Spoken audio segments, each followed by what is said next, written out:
Bismillahirrahmanirrahim. Assalamualaikum warahmatullahi wabarakatuh. Nama saya Yunita Indrayani. Saya mahasiswa Magister Manajemen dengan MPN 24710042. Di sini saya akan menjelaskan mengenai perilaku organisasi yang dikaitkan dengan perilaku kelompok dalam organisasi, yaitu adalah terkait sikap, motivasi, kepuasan kerja, kepemimpinan, konflik, dan budaya organisasi. Penjelasan mengenai sikap atau attitude, yaitu sikap adalah predisposisi psikologis seseorang terhadap objek, orang, atau situasi tertentu dalam organisasi. Dalam kelompok, sikap individu sangat penting karena mempengaruhi dinamika sosial dan produktivitas kolektif. Sikap positif misalnya komitmen terhadap organisasi atau rekan kerja dapat memperkuat kohesi kelompok dan meningkatkan kolaborasi. Sebaliknya, sikap negatif bisa memicu resistensi terhadap perubahan, sabotase sosial, atau konflik. Penelitian terkini menunjukkan bahwa kepemimpinan dan budaya organisasi secara signifikan mempengaruhi sikap karyawan.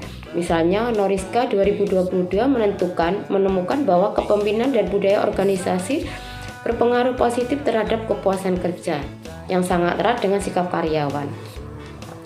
Motivasi kerja adalah daya dorong internal atau eksternal yang membuat individu berperilaku atau bekerja dengan cara tertentu dalam kelompok organisasi.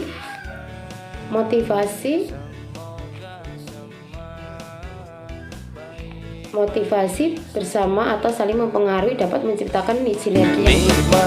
Motivasi tidak hanya mempengaruhi kinerja individu, tetapi juga bagaimana anggota kelompok berkontribusi terhadap tujuan kelompok atau berbagi tanggung jawab.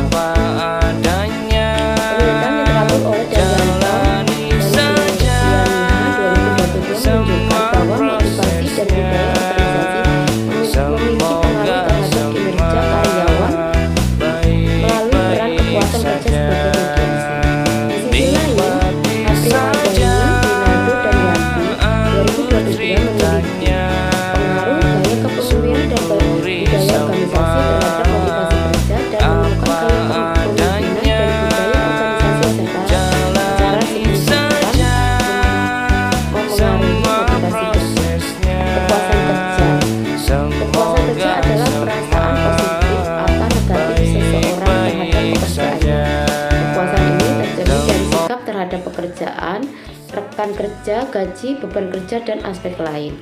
Di dalam kelompok, kepuasan kerja dapat menjadi berkat sosial. Anggota tim yang puas cenderung lebih kooperatif dan loyal dan kreatif. Sebaliknya, ketidakpuasan cenderung dapat menurunkan moral kelompok, meningkatkan absensi, turnover, dan konflik interpersonal.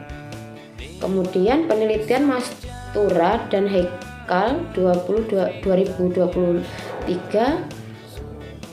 dalam JMIT menemukan bahwa kepuasan kerja dapat memediasi hubungan antara budaya organisasi, motivasi kerja, dan gaya kepemimpinan terhadap kinerja pegawai. Kemudian kepemimpinan adalah proses di mana seseorang mempengaruhi kelompok untuk mencapai tujuan bersama. Kemudian seorang pemimpin yang efektif bisa meningkatkan motivasi, memperkuat sikap positif, mengurangi konflik, dan membangun budaya organisasi yang sehat. Sebagai contoh, Desi Nugroho dan Wikaning Tias 2023 meneliti pegawai kantor pelayanan pajak Pratama Yogyakarta yang menemukan bahwa gaya kepemimpinan, budaya organisasi, dan motivasi secara bersama-sama mempengaruhi kinerja karyawan dengan kepuasan kerja sebagai variabel intervening. Kemudian konflik adalah perbedaan pendapat, nilai, atau kepentingan yang muncul antara individu atau kelompok dalam organisasi. Perilaku organisasi sangat berkaitan dengan cara kelompok menangani konflik, apakah melalui negosiasi, kompromi, kolaborasi, atau menghindar. Kemudian budaya organisasi itu menentukan bagaimana konflik ditangani. Budaya yang terbuka dan komunikatif lebih memungkinkan mengarah ke resolusi konflik yang sehat, sedangkan budaya yang hierarki atau konflik bisa memperparah konflik dan resistensi. Budaya organisasi adalah pola asumsi nilai norma dan praktik bersama yang berkembang dalam kelompok organisasi.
banyak terima kasih.